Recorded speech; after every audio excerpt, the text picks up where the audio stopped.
네, 안녕하십니까. 시선 파트너즈 이세현입니다. 오늘 오랜만에 영상을 좀 켰는데요. 저희가 최근 들어서 세무사님들이나 행정사님들, 변리사님들, 그리고 우리 재무 컨설턴트로 활동하시는 많은 컨설턴트 분들과 이렇게 강의를 통해서 교감을 하면서 주제로 저희가 연구소 벤처, 창업 감면, 기업 활용할 수 있는 투자나 융자에 관련된 얘기들을 좀 많이 교감을 좀 했다라고 생각을 했는데요.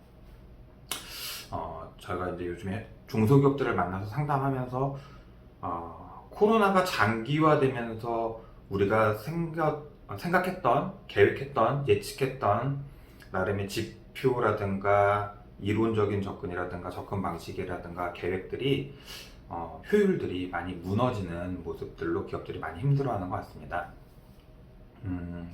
한 번 정도는 그러니까 사업을 하시는 분들, 특히나 물건을 만들거나 서비스를 만들어서 소비자들한테 제공하시는 분들 입장에서는 당연히 내가 가지고 있는 상품이나 서비스의 퀄리티라든가 성능, 가성비, 독창성 이런 것들이 좋다, 시장에서 인정받을 수 있다라는 가정하에 사업을 합니다. 그러니까 이게 흔들리면 답이 안 나오는 거고요. 물론 우리가 예를 들면 우리 항상 얘기하는 게 독보적인 아이템으로 돈을 번 사람들로 예를 드는 게 애플, 스티브 잡스 얘기를 하는데요.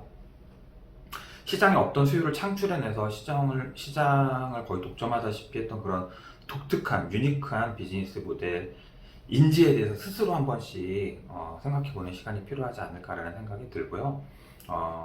객관적으로 스스로 꼼꼼히 따져봤을 때 그래 나는 여기다가 기술적인 투자를 더해서 상품의 독창성을 더해서 혹은 시장성을 더해서 나는 제품과 서비스를 개선해서 시장에서 승부를 볼 수 있다고 생각하시는 분들은 거기에 굉장히 집중해서 투자해서 시장에서 기회를 좀 잡아내야 되지 않을까라는 생각이 듭니다.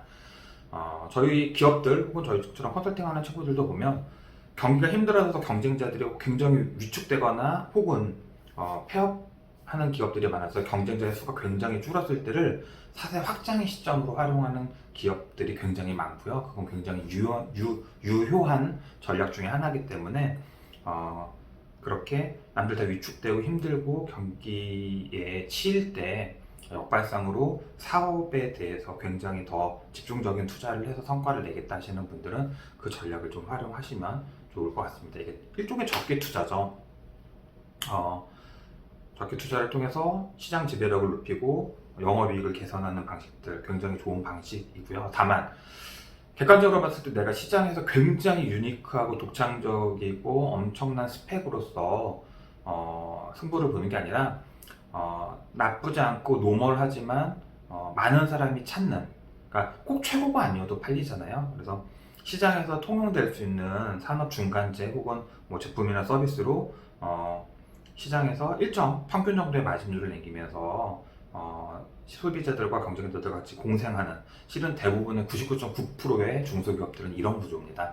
압도적으로 내가 상품이 뛰어난 게 아니라 내 서비스의 수준을 알고 단가를 알아서 이것들을 찾아오는 고객들 혹은 내 서비스 상품을 유용하게 활용할 수 있는 고객들을 우리가 적극적으로 찾아서 영업을 해서 이렇게 거래가 매칭이 되는 기업들이 실은 가격 경쟁력이 압도적으로 최저가 혹은 제품이 가지고 있는 스펙이 최고사양 혹은 유니크, 독특, 세상 유일무이 이런 경우는 실은 거의 없기 때문에 약간의 제품과 기술의 차별, 개성 더하기 가성비, 접근성, 용이성, 관계, 교감 이런 것들이 종합적으로 작용돼서 아주 최고는 아니지만 시장에서 충분히 통용될 수 있는 여지를 명분을 갖고 있는 대부분의 제품이나 서비스나 산업 중간재를 만드는 기업들은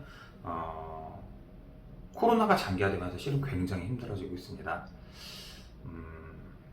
예전 같으면 그냥 사주시던 고객들도 이제는 힘들어지니까 나도 늘어난 비용, 줄어든 수입에 맞게 더 싼 거, 더 가성비가 높은 거 이런 걸 자꾸 찾게 되고 거래 관계에 있어서도 단가를 더 낮춰줄 수 없냐는 제안 혹은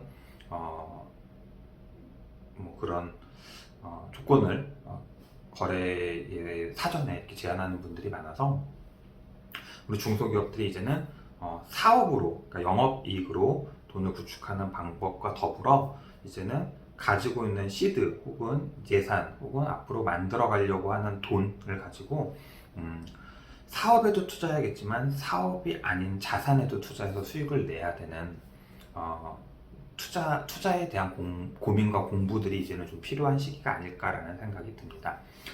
문제는 이거죠.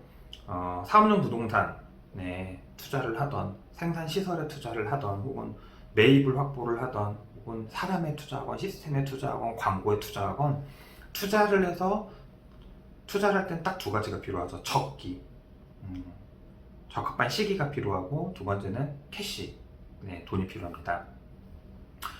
대부분의 이 중소기업들은 캐시를 활용해서 돈을 버는 거에 대해서 익숙하지 않은 게 사실이세요.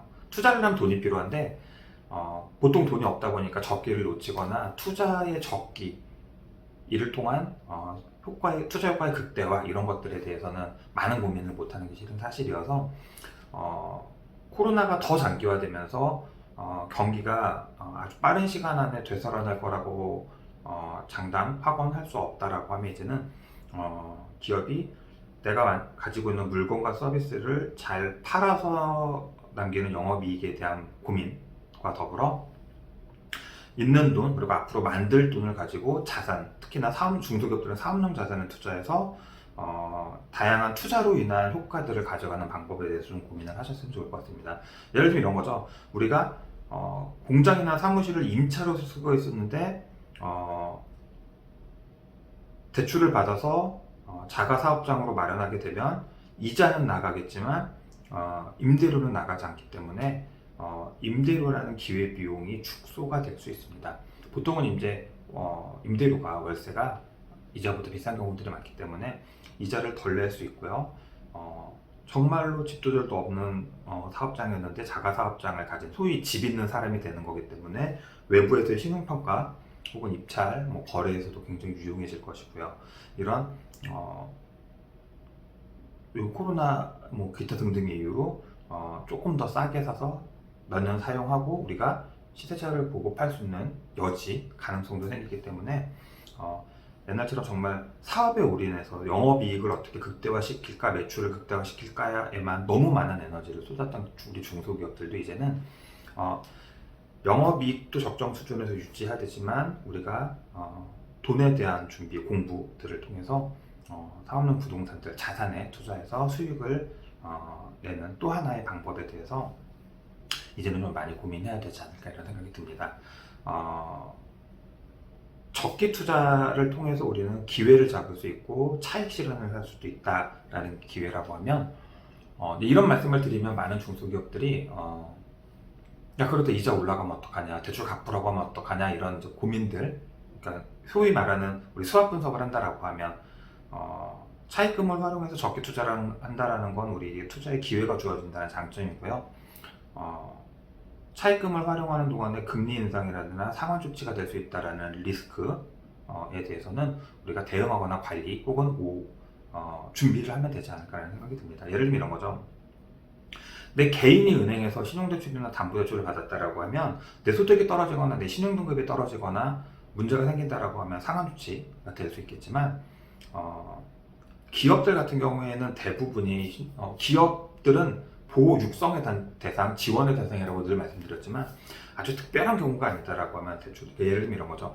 연대보증제도가 2018년 3월 24일 날 폐지되고 책임경영평가라든가 용도증빙에 대해서 강화되면서 예를 들면은 대출을 전용, 신청한 목적 이외의 자금으로 혹은 회사에 쓰겠다고 빌렸는데 개인이 사용한 게 적발이 돼서 그런 문제 때문에 대출을 일시상환 조치, 이건 페널티죠. 잘못했으니 벌을 주는 거죠. 이런 경우가 아니다라고 하면 매출이 일부 떨어졌다라고 해서 신용등급이 조금 떨어졌다고 해서 이 기업에게 대출을 일시상환하라 하는 경우는 거의 없다라고 보시면 좋을 것 같습니다.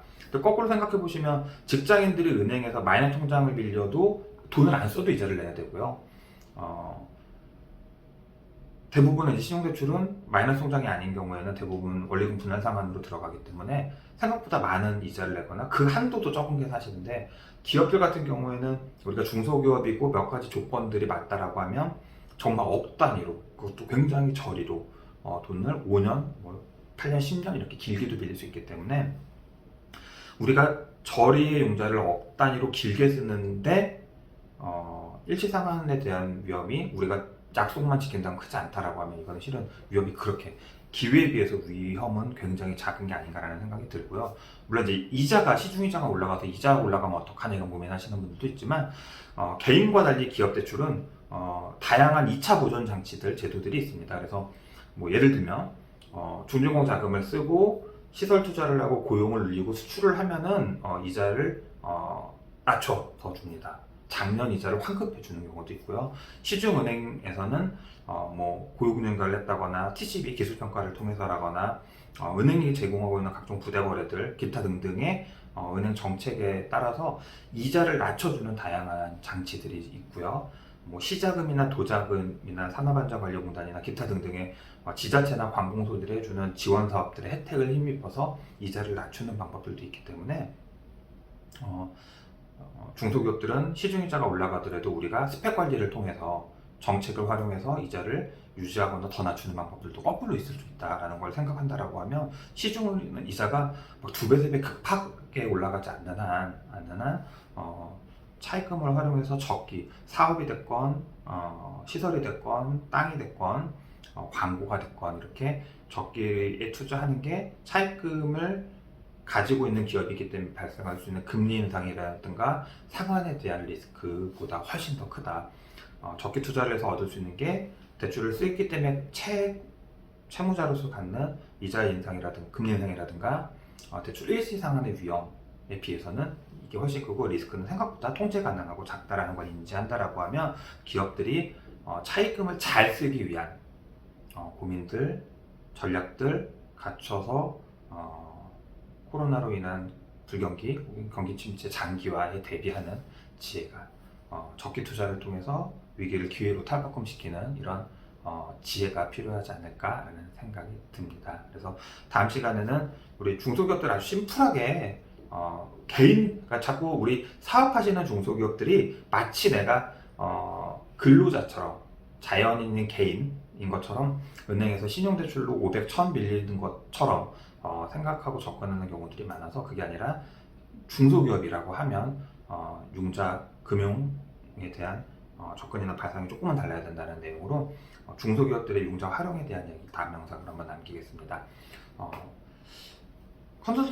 컨설턴트들도 1인이지만 기업일 수 있습니다. 정식으로 사업자를 내고 세금을 내고 고용을 창출하는 우리 중소기업들이 코로나라는 우리가 통제할 수 없는 이 환경 하에서 금융 활용해서 훨씬 더 좀 적극적이고 공격적이며 지혜로운 경영하실 수 있기를 바라겠습니다. 오늘은 여기까지 하겠습니다. 감사합니다.